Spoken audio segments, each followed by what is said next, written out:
revisión del folleto que hemos estado trabajando. La evangelización mundial se cumplirá en nuestra generación. Ese es el tema número 27. Tenemos en principio que entender que el Señor dijo que vendría en nuestros días. La palabra del Señor nos enseña lo que Él dijo y cómo fue que lo creyó la iglesia primitiva. La iglesia primitiva creyó que Él venía en poco tiempo, que Él iba a regresar en nuestros días. Así que es muy importante entender eso, ¿verdad? Entender que Cristo va a venir en nuestra generación. Y en realidad muchos tal vez puedan decir, no, yo no creo que todavía no venga, porque todavía falta esto, todavía falta lo otro, falta aquí, falta allá y falta todo lo que usted quiera. Pero Cristo dijo que Él iba a regresar en nuestros días. Así lo creyó la iglesia primitiva y así lo debemos creer nosotros también. Amén. Pero aún si no llegara a suceder así, aún pensemos que Cristo no viniera, nosotros debemos seguir creyendo que Él va a venir en nuestros días y debemos vivir de esa manera. Si llegamos a morir antes de que Él venga, gloria a Dios, pero habremos dado toda nuestra vida para preparar la venida de Cristo, porque exactamente el pacto de la evangelización mundial es el pacto que Dios le dio a la iglesia, no es otro. Cristo no vino a morir en una cruz para que, hermano, avanzáramos. Cristo no vino a morir en una cruz, hermano, para que nos cayésemos. Cristo no vino a morir en una cruz, hermano, para otra cosa más que para que el ser humano pueda ser salvo y que pueda, con el Evangelio, tener la respuesta al problema espiritual. Entonces, preparar la venida de Cristo es aferrarnos a ese pacto, es creer ese pacto, vivir bajo ese pacto, dando nuestra vida para preparar esa venida de Cristo nuevamente. ¿Y cómo se hace esto? A través de la evangelización mundial. Algunos versículos que vamos a revisar hoy. Mateo 10:23.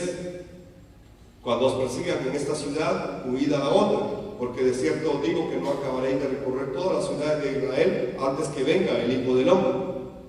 Jesús les dijo a sus discípulos que recorrieran las ciudades. ¿Y para qué iban a recorrer las ciudades? Para proclamar en las ciudades que Él es el Cristo.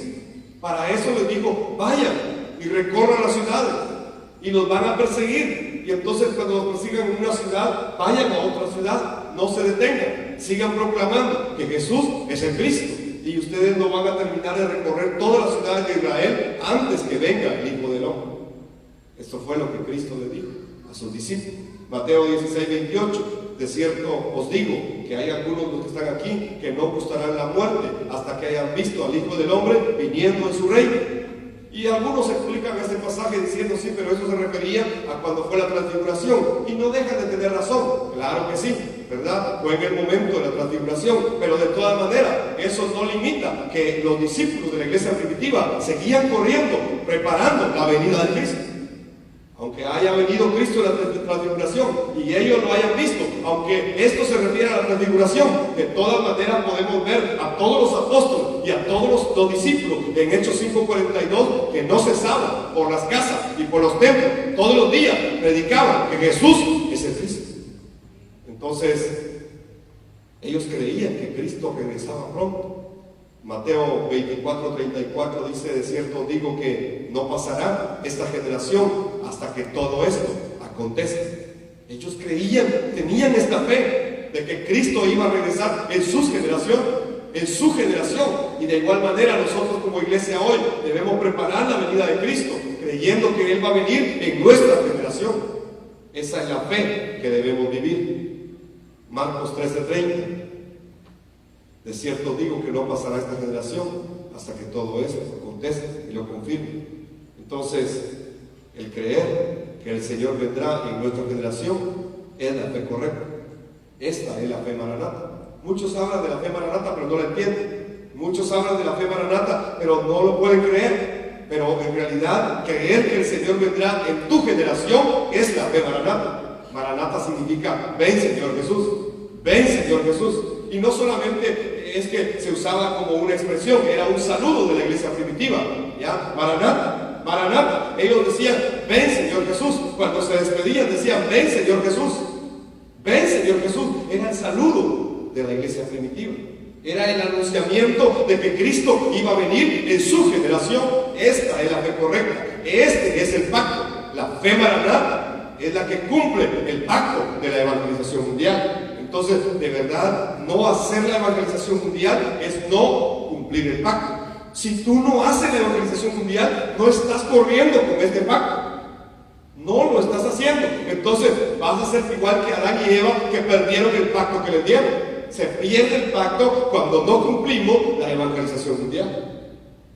Entonces, si vamos a Hechos 20 y verso 24, dar testimonio de este evangelio es nuestro ministerio. No es otra cosa, hermano. Muchos tal vez quieren hacer iglesias muy grandes, otros quieren tener muchos discípulos.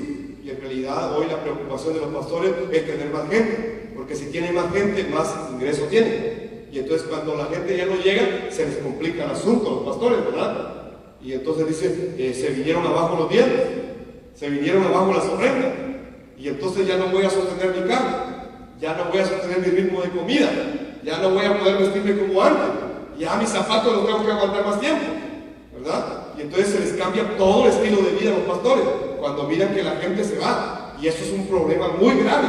Pero en realidad la Biblia dice que dar testimonio de este evangelio es nuestro ministerio, no es otra cosa, es dar testimonio del evangelio, no es entretener a la gente, hermano, no es entretener gente, esa es la verdad. Yo no sé por qué la iglesia se confundió y se volvió un lugar de consejería nomás. Y entonces la familia quiere tener a un pastor que pueda trabajar con ellos, que les pueda orar, que les pueda atender, que les pueda visitar, que les pueda sanar, que les pueda orar, que pueda ungirlo, que puedan hacer todo. Pero en realidad esa no es la función ministerial, esta no es la función del pastor. El pastor debe dar testimonio de que Jesús es el Cristo, el evangelio de la Biblia. El apóstol debe hablar de que Jesús es el Cristo. El profeta debe profetizar que Jesús es el Cristo. Es que todos los ministerios fueron dados para edificar el cuerpo de Cristo. ¿Y cómo se edifica el cuerpo de Cristo? A través del evangelio, a través de la verdad. ¿Y cuál es la verdad? Es que Jesús es el Cristo. No hay otro mensaje más grande. No hay. Este es el fundamento de los apóstoles y de los profetas. Revíselo bien, lo dice Pedro, lo dice muy claramente. Es la piedra angular, es el fundamento de los apóstoles y los profetas. Pero hoy los apóstoles y los profetas, como hombres, han querido ser el fundamento, pero el fundamento sigue siendo uno. Primera de Corintios 3:11 dice, pues nadie puede poner un fundamento diferente del que ya está puesto, el cual es Jesús Cristo. No es un apóstol, no es un profeta, no es un pastor. No, pero hoy la gente quiere tener dinero para pagarle al pastor y tenerlo. Ahora muévase por aquí, pastor. Ahora por allá, pastor. Ahora póngase de cabeza, pastor. Ahora párese, pastor. Ahora unja, pastor. Ahora ore, pastor. Ahora bautice, pastor. Ahora corre, pastor. Ahora voy a visitar, pastor. No, hermano, eso no es. Aunque no me diga amén, no es. Eso no es.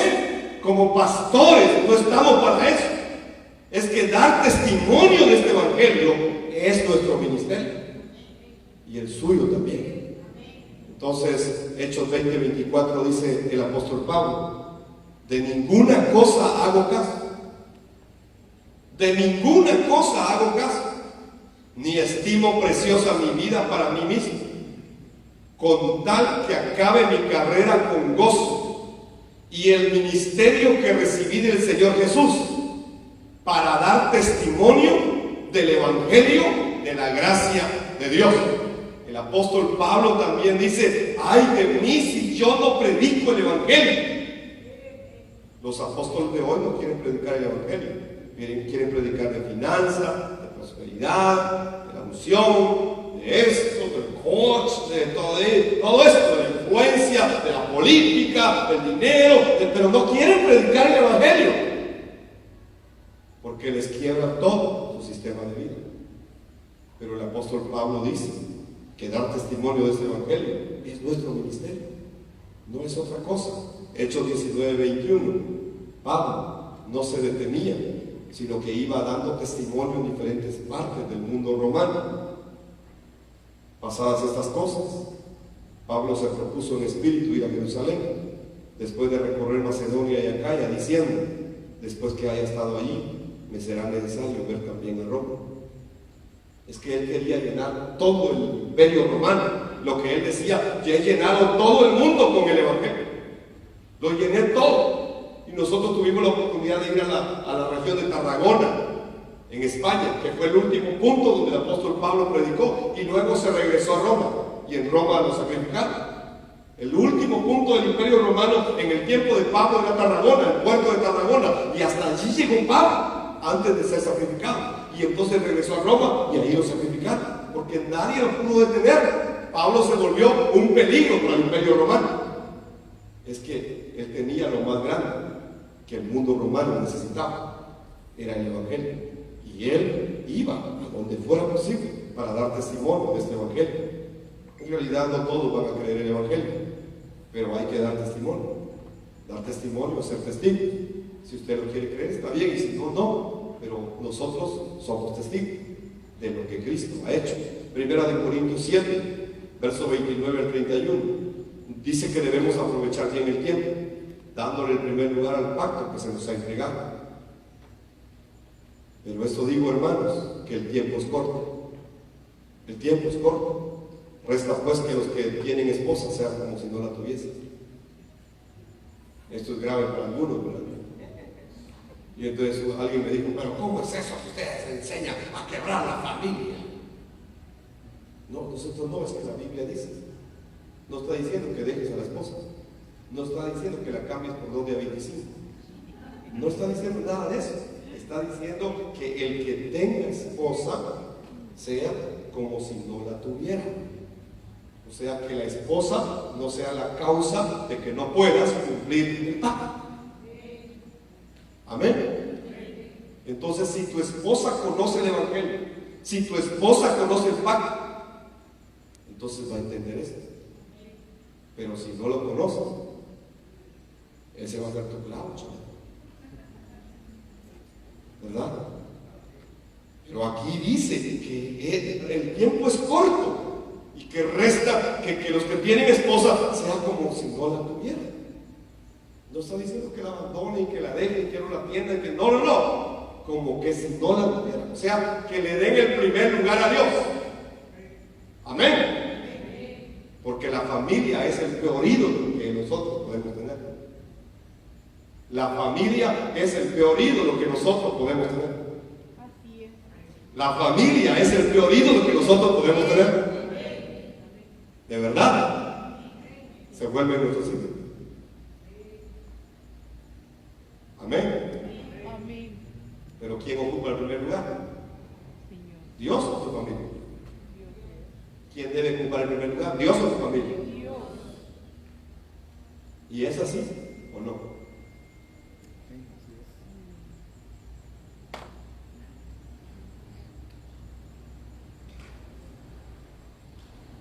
¿Verdad? Cuesta. Pero si alguien no puede aborrecer al padre, a la madre, ¿qué dice?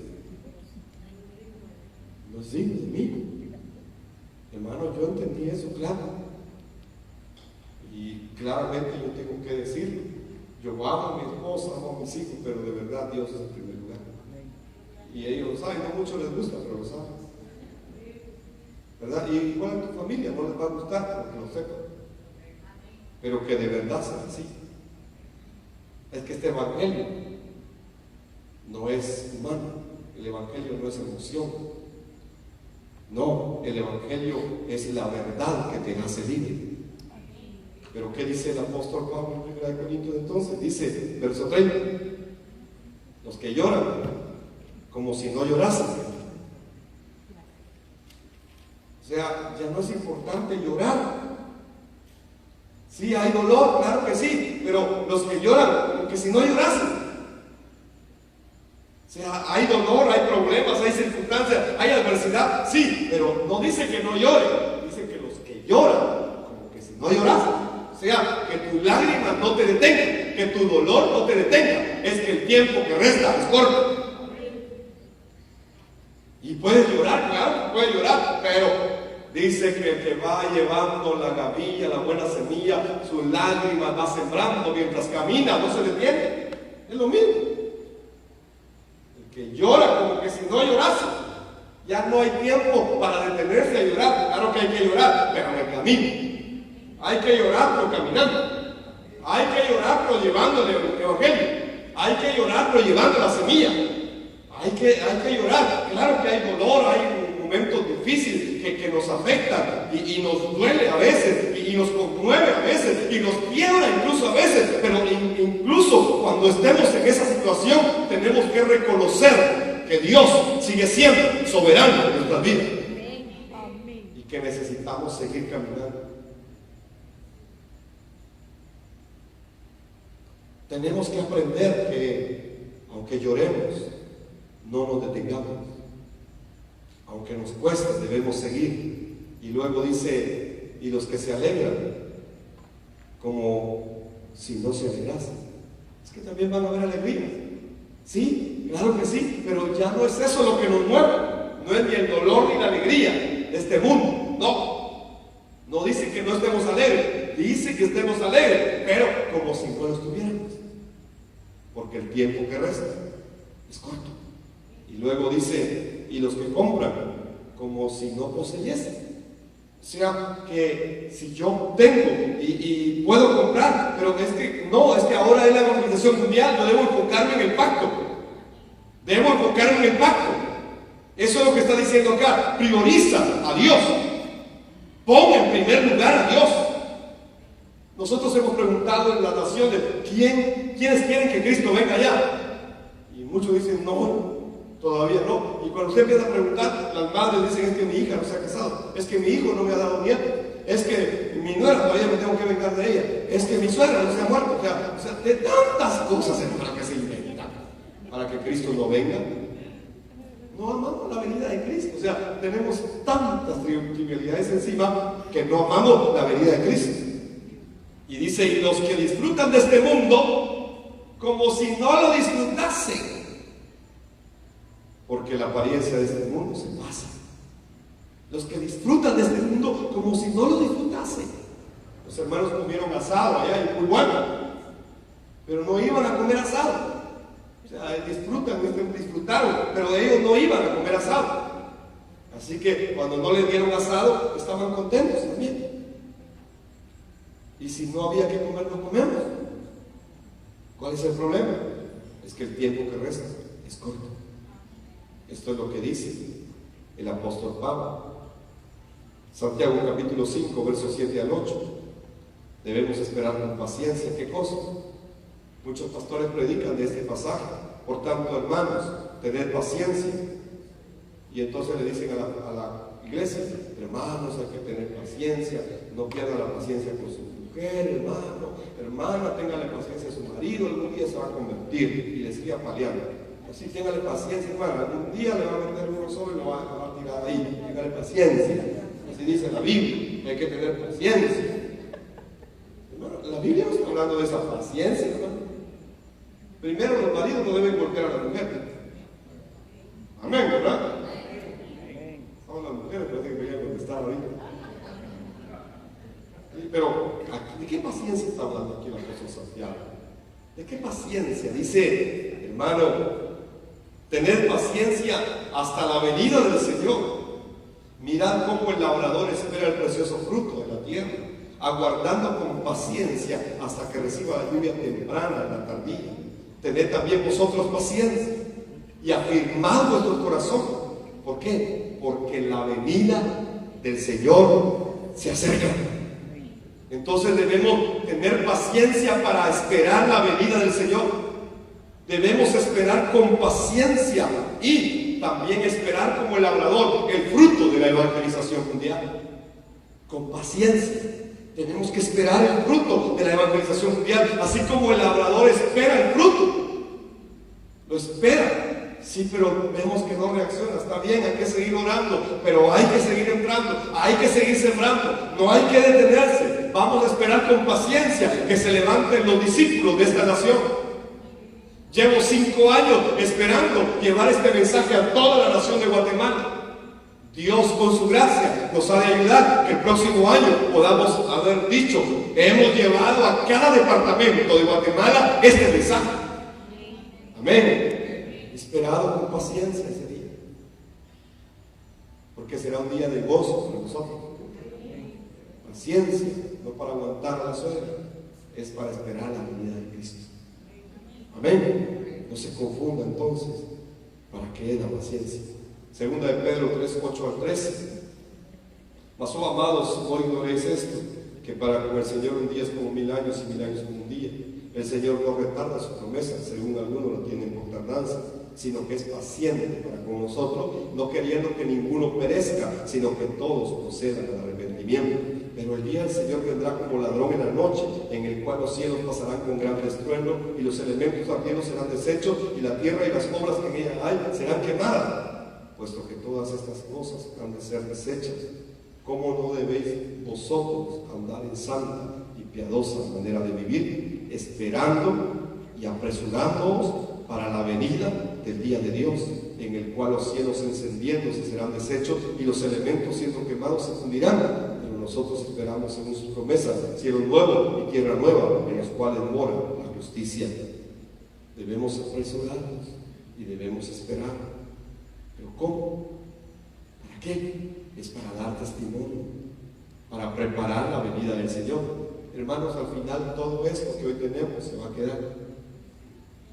Entonces, si amamos más nuestra casa que la organización mundial, la casa se va a quedar, se va a deshacer. Si amo más mi negocio, se va a quedar.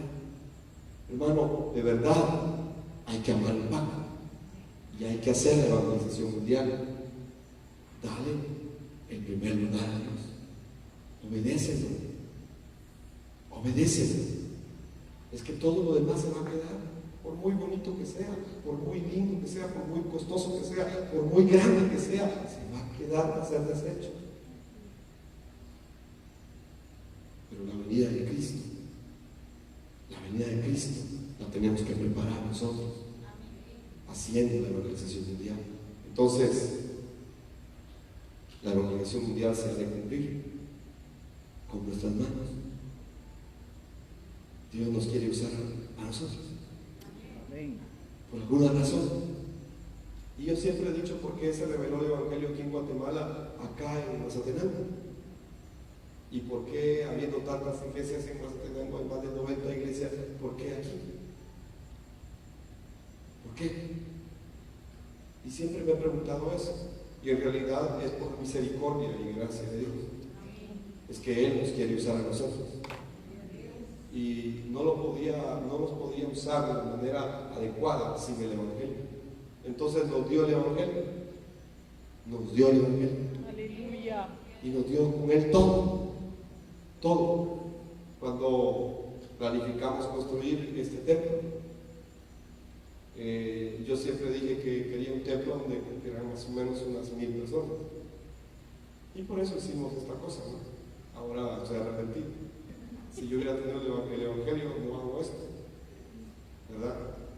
Pero está bien, Dios nos dio por alguna razón, ¿verdad? Sin conocimiento, sin entendimiento del Evangelio, nos dio a hacerlo. Pero esa era mi meta, llenar este templo. Y en realidad se ha llenado. Y entonces cuando uno mira que se llena, uno dice, bueno, entonces hay que llenarlo 2 veces. Y si lo llenan 2 veces, quiere 3 veces. Y entonces Satanás va usando todo. Pero al final eso no es el Evangelio. No es el Evangelio. Y entonces, aunque se pudiese llenar, no es el Evangelio. Y cuando los hermanos empezaron a ir a otras congregaciones, para mí fue muy difícil, porque uno de una o de otra manera se identifica con las personas, ¿verdad? Y llega a tener afecto por las personas. Y algunos los llega a amar. No, soy sincero, no digo que a todos, soy sincero, pero sí se llega a tener afecto. Y algunos se aman. Y entonces para un pastor ver que se va la familia tal, se va la otra familia, es doloroso, es difícil, de verdad. Y yo se lo puedo decir, ¿verdad? Pero yo entendí. Y yo dije, aunque sea con 20 pelones, me quedo, ¿verdad? Y aunque sea con 20 pelones, yo me voy a quedar. Pero no importa, yo voy a seguir predicando que Jesús es el Cristo. Y no se quedó ningún pelón, ¿verdad? Eso lo dijo la hermana Glorita. Y ahí todos los superhombres. Pero hemos visto que se fue la mitad de la iglesia. Pero hasta aquí Dios ha sido bueno. Y yo estoy contento que se haya ido. ¿Por qué? Porque probó, es como una zaranda que prueba, ¿verdad? Y entonces los que tienen que permanecer, permanecen en la fe. Y los otros, pues tal vez no es el tiempo para que Dios se les revele, y entonces todavía no, pero no los vamos a condenar tampoco. Amén. Dios tuvo misericordia de nosotros, porque nos quiere usar y nos ha dado el Evangelio. Entonces, junto con el Evangelio nos va a dar todo. Yo estaba haciendo un recuento de este año y en febrero fuimos a El Salvador y luego estuvimos en México y después de eso fuimos a Corea y después me tocó ir al África y después del África programamos la salida para Honduras y después de Honduras vinieron los coreanos aquí en julio y después de eso hemos tenido que ir a Sudamérica. O sea, si ustedes hacen el recuento de cuántos viajes son y pueden sacar números de cuántos es eso, es mucha plata. Pero ¿cómo se cubrió? A mí no me pregunten. La iglesia no me ha pagado ni nada de eso, pero Dios ha sido bueno y me ha dado todo para hacerlo. Me ha dado todo el recurso para ir a cada uno de esos lugares. Ahora, ¿qué le dice eso a usted? Una sola cosa: Dios nos dará los recursos para hacer la realización mundial. Amén. Y de verdad, tenga claro eso. Vamos a tener los recursos para hacer todo lo necesario para cumplir el pacto que Dios nos ha dado. Es que ese es el pacto de Dios, no es el nuestro, es el de Dios. Y entonces Dios va a proveer todo. Solo tenemos que tener la fe correcta de preparar su venida. Esto es creer y obedecer el pacto de la segunda venida. Esto es la fe maranata. Es correr con este pacto, preparando la venida de Cristo. Y ustedes han experimentado lo mismo, a su nivel, a nivel nacional. Ustedes como equipos han tenido que ir a los departamentos, ¿verdad? Fuimos a Izabal y de verdad a mí me sorprendió. Un hombre que no sé si es cristiano o no, pero en la noche nos invitó a uno de los mejores restaurantes de ahí. Y comimos langosta, comimos tripa, comimos pescado, comimos camarones, comimos, hermano, de todo nos pasamos. Y entonces nos dijeron que coman porque él dijo que todo estaba pagado. Ahí están los hermanos, ellos fueron testigos de esto. Es así. Entonces, ¿cómo es que pasa esto? Ustedes pueden ver cómo el Señor respalda su obra. Es así, totalmente es así. Dios respalda su obra. Y entonces cuando vemos todo esto, en realidad podemos ver que Dios está dirigiendo este pacto. Marcos capítulo 16, versos 19 al 20 dice: y el Señor, después que les habló, fue recibido arriba en el cielo y se sentó a la diestra de Dios. Verso 20 de Marcos 16. Y ellos, o sea, los discípulos, y ellos, ¿cómo dice? ¿Y ellos qué? ¿Cómo dice? ¿Se quedaron pensando? No, ¿cómo dice? No dice que se quedaron haciendo ayuno en el templo. Lea bien, por favor. No dice ahí que se entregaron a hacer ayunos todos los días. ¿Qué hicieron? Salieron. ¿Y a qué salieron? Salieron a una cosa. Predicaron ¿en dónde? En todas partes. Ayudándoles ¿quién? El Señor. Entonces cuando salimos nos ayuda el Señor. Cuando salimos nos ayuda el Señor. Ténganlo claro. Y confirmando el Señor la palabra con las señales que la seguían. Amén. Esto fue lo que ellos hicieron. Es ir a cumplir el pacto. Es vivir la fe maranata. Dios se va a encargar. Dios nos va a proveer. Si Él quiere que vayamos, Dios se va a encargar. Eso es así. Es la fe maranata. Entonces, En realidad, este pacto de la evangelización mundial para ver el retorno de Jesús Cristo en nuestra generación es nuestra conclusión de fe, es nuestro objetivo a seguir y en realidad es nuestra dirección también a tomar. Nuestra conclusión es que Jesús es el Cristo, el Evangelio. Por eso tenemos el objetivo claro del pacto de la evangelización mundial. No estamos aquí para hacer otra cosa, hermano. Estamos aquí para cumplir el objetivo de llevar este mensaje a todas las naciones de la tierra. No tenemos el dinero para hacerlo, pero Dios nos va a proveer. Amén. Así que no nos preocupamos por eso. Nosotros estamos aquí con el único objetivo de cumplir el pacto de la evangelización mundial. ¿Y cuál es nuestra dirección? En la venida de Cristo. Es que estamos preparando la venida de Cristo. Así que tenemos una conclusión. La conclusión que tuvo la iglesia primitiva en el aposento alto de Marcos, los 120 tenían una conclusión: Jesús es el Cristo. Y entonces tuvieron un objetivo y se levantaron con un objetivo: la evangelización mundial. Y tercero, tenían una dirección: era preparar la venida de Cristo. Es lo mismo que tenemos nosotros. Y el Espíritu Santo ya está con nosotros. Y entonces Él nos da el poder para ser testigos a través de la evangelización mundial. Hechos 1:8. Pero recibiréis poder cuando haya venido sobre vosotros el Espíritu Santo, y me seréis testigos en Jerusalén, en toda Judea, en Samaria y hasta lo último de la tierra. No es que los 120 sean millonarios, no es que los 120 sean teólogos, no es que los 120 sean gente muy importante o muy prominente, que sean políticos, que puedan influir. No. Es gente común y corriente, pero le dieron el Evangelio y le dieron la promesa del Espíritu Santo, y llenos del Espíritu Santo se volvieron los testigos de Cristo. Me seréis. O sea, ustedes van a ser mis testigos. No es ir a dar testimonio de mi vida, no, es dar testimonio del Cristo. Por eso es que cuando salimos a hacer evangelismo, hermano, no es el testimonio lo que hay que dar, no es mi testimonio personal, es que Dios me dio aquí, Dios me dio allá, no, que grande es Dios, sobrenatural es Dios. No, hermano, es dar testimonio de Él, hable de Él, no hable de usted para nada, hable de Él, hable de Cristo. ¿Quién es Él? ¿A qué vino Él? ¿Dónde está Él? ¿Por qué va a venir Él? Hable de Él, solamente de Él, de nadie más. Ni de su pastor hable, ni de su iglesia hable de Cristo únicamente. Me seréis testigos. Ustedes serán mis testigos, no sus propios testigos.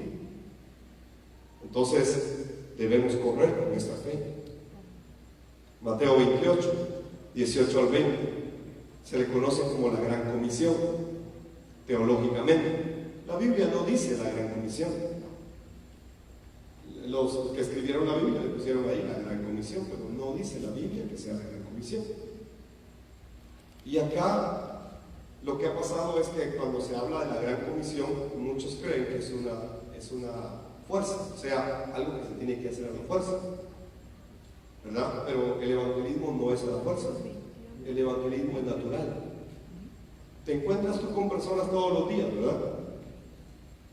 Todos los días tú tienes oportunidad de encontrarte. Cuenta con cuántas personas te encontraste el día de hoy. Solo haz un recuento. ¿A cuántos saludé? ¿Con cuántos me encontré? ¿A cuántos vi? ¿A cuántos me pude hablar? Entonces, Dios te permite encuentros todos los días. ¿Por qué venden los que venden zapatos? La hermana Mirna sabe mucho de esto. ¿Por qué vende la hermana Mirna? Ella vende zapatos. ¿Por qué vende zapatos? ¿Cómo es que ella logra vender zapatos? Porque hay gente que necesita zapatos. ¿Sí o no? Imaginen que nadie necesitara zapatos, la hermana tendría que cerrar su negocio. Pero todos necesitamos zapatos. Entonces, por eso ella vende zapatos.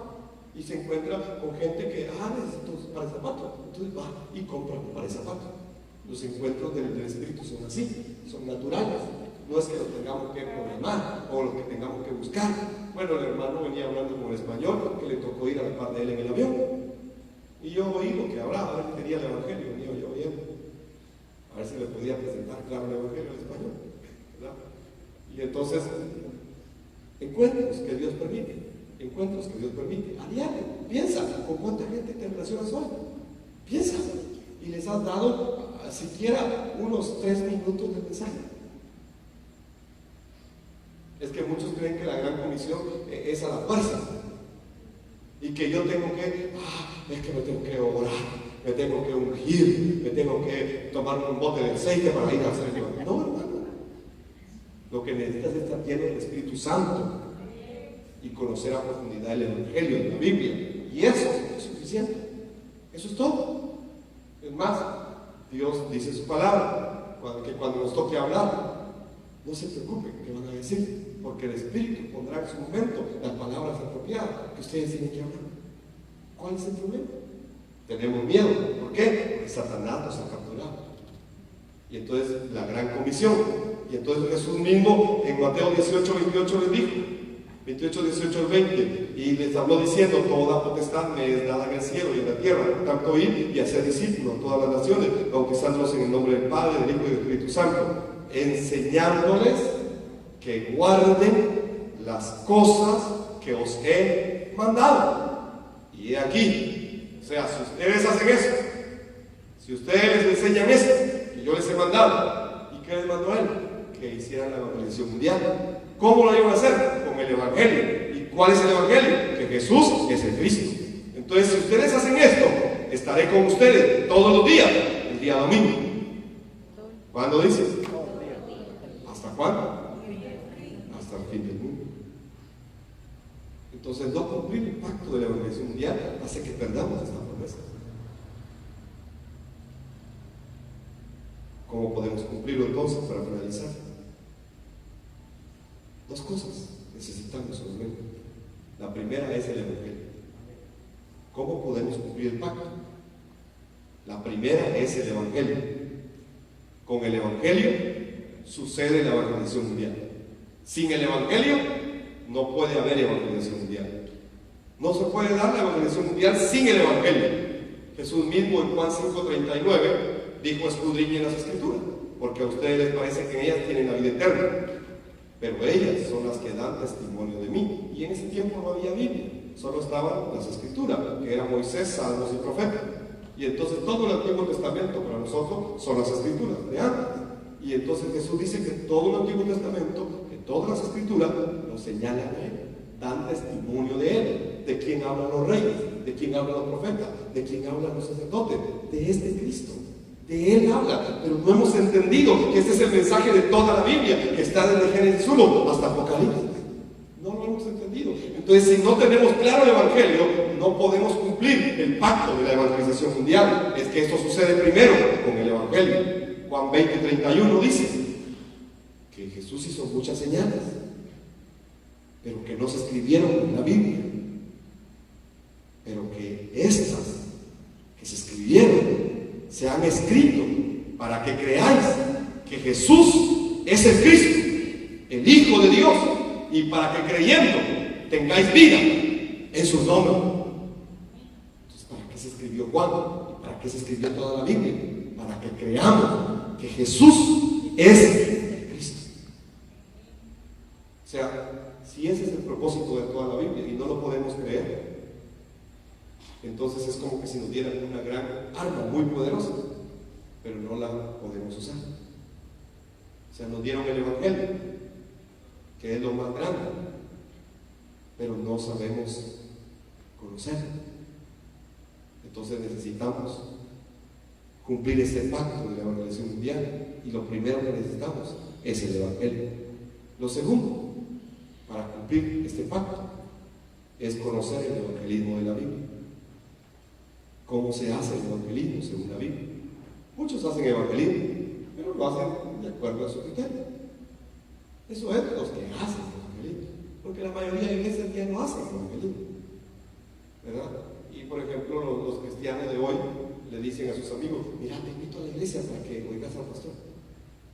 ¿Por qué? ¿Y por qué ellos no presentan el evangelio? No lo conocen, no lo saben. Esa es la verdad. Entonces, ¿será que el evangelismo es que yo traiga gente a la iglesia? Eso no es el evangelismo. El evangelismo es presentar el evangelio, es dar a conocer el evangelio. Eso es el evangelismo, es dar una respuesta al problema espiritual que tiene la persona: Satanás, el pecado y la separación del hombre con Dios. Ese es el problema espiritual. Y solo con el Evangelio se resuelve. Y entonces, si nosotros queremos hacer evangelismo, invitando a la gente a la iglesia, vaya a oír al pastor porque a él sí se le entiende bien. ¿Y a usted por qué no? ¿No lo tiene? ¿No lo entiende? ¿No lo cree? ¿O qué le pasa pues? ¿Verdad? Entonces el evangelismo, de verdad, el evangelismo de la Biblia debe suceder en nosotros. Colosenses 4:3 dice, orando también al mismo tiempo por nosotros, para que el Señor nos abra puerta para la palabra, a fin de dar a conocer el misterio de Cristo, por el cual también estoy preso. Pablo lo escribe a la iglesia de Colosas, estando preso, y le dice, sigan orando para que el Señor me siga abriendo puertas. Es que Pablo evangelizaba a todos los guardias. Yo estuve en la cárcel de Pablo, en Roma, y hay un hoyo, y desde ahí lo dejaban caer. Y yo me imagino a Pablo predicando el evangelio desde la cárcel a los que oían allá arriba, declarando que Jesús es el Cristo. Entonces necesitamos conocer el evangelismo de la Biblia, y concluyo con Mateo 24:14, y será predicado este evangelio del reino en todo el mundo. ¿Para qué? Para que lo crean, para que se convenzan, para que vayan a la iglesia, para que sean sanados, para que tengan mucha plata, para testimonio, para testimonio, para testimonio a todas las naciones. Y entonces vendrá el fin. ¿Y cuál es el fin? Es que el principio y el fin es Cristo. Vendrá el fin. Entonces muchos dicen, si es que escatológicamente aquí y la suegra de Pedro tenía 40 medidas sus zapatos. Hermano, y no se enfocan en el pacto. Los hermanos preguntan, ¿cuántos cachos tendrá la bestia cuando venga, hermano? ¿Y qué te interesa a ti si vamos a pasar toda la eternidad con ella y metida en el infierno? Ahí se las vas a poder contar una por una. Porque si no nos aferramos a este pacto y proclamamos la verdad de que Jesús es el Cristo, tal como la Biblia lo enseña desde Génesis hasta Apocalipsis, hermano, de verdad no hay otro estándar para ser salvo. Ir a la iglesia no te da salvación. Creer una doctrina no te da salvación. El incluso haber sido bautizado no te da salvación. El haber servido en la iglesia no te da salvación. El cantar en la alabanza no te da salvación. Ni siquiera el predicar te da salvación. Es que solamente se puede ser salvo cuando creemos que Jesús es el Cristo. Como dice 1 de Juan 5:1, todo aquel que cree que Jesús es el Cristo es nacido de Dios. Amén. Espero que ustedes puedan creer cada vez más profundamente este evangelio y que demos toda nuestra vida para que se cumpla este pacto con nosotros, con nuestras manos, con nuestros recursos. Padre, te damos a ti la gloria y te damos la honra, Señor del cielo. Reconocemos que tú eres el Cristo, el Hijo del Dios viviente, a quien adoramos, a quien servimos, Señor, y a quien esperamos también. Gracias, Señor, por cada uno de los hermanos que está corriendo, Señor, con el evangelio original de tu palabra, proclamando en las naciones que Jesús es el Cristo.